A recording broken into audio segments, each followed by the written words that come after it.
Pak Sakir, ini masih terkait dengan trust isu masyarakat di luar sana, bukan hanya bagaimana kemudian COVID ini kemudian banyak yang menolak untuk melakukan rapid test, tapi ada juga yang menganggap bahwa COVID-19 ini tidak terlalu berbahaya seperti itu.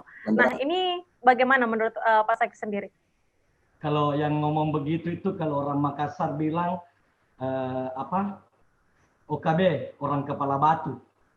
Nah, itu namanya orang kepala batu, itu OKB. Masuk kategori baru di Sulawesi Selatan, OKB, orang kepala batu. Sota karena mendapat informasi salah dari medsos dan sebagainya.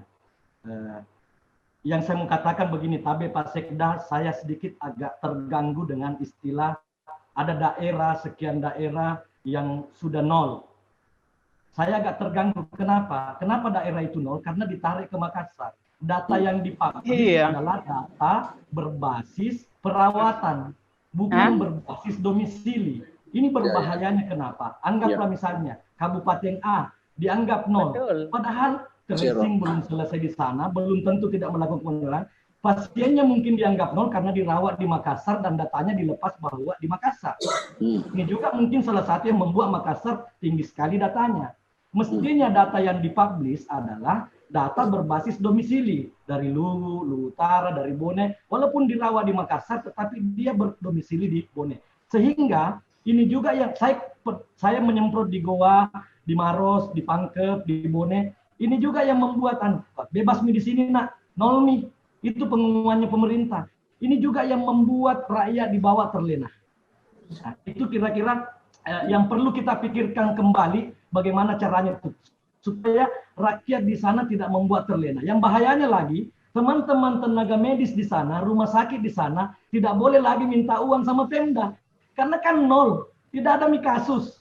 Tidak ada alasannya untuk mengeluarkan biaya untuk perawatan. Itu kira-kira Pak Sekda. Nah, itu kira-kira. Yang kedua, saya mohon Pak Wali Kota, bagaimanapun Pak Wali Kota ini sama-sama seorang akademisi. Kalau Pak Wali Kota gagal ya, kitalah semua ini gagal sebagai dosen Pak Wali.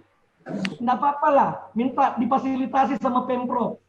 Sekali-kali sowan sama Pemprov Pak. Tabe Pak Wali sebagai kakanda, jangan mungkin dulu sowan politik ke tokoh-tokoh politik. Itu tidak penting itu Pak Wali. Yang penting adalah keselamatan dulu. Yang semua maksud begini, minta difasilitasi sama Pemprov, bagaimana Sopeng sekarang menjadi contoh yang baik di Sulawesi Selatan, membackup Makassar. Itulah gotong royong yang kita harus tunjukkan ke daerah lain. Itulah pesena Siri, itulah Pace dan Siri yang harus kita tunjukkan. Coba munculkan mobilnya Sopeng ke sini, supaya orang bilang luar biasa orang Sulawesi Selatan ini. Saling membantu antar daerah, sambil Sopeng tetap harus dijaga, sambil Sopeng tetap harus disupport dan sebagainya. Itu permohonan dan permintaan saya Pak Sekda Tabe. Baik, terima kasih Pak Yusran. Terima kasih. Sebelum mendengar tanggapan Pak Abdul dan juga Pak Yusran, terima kasih Pak Sakir.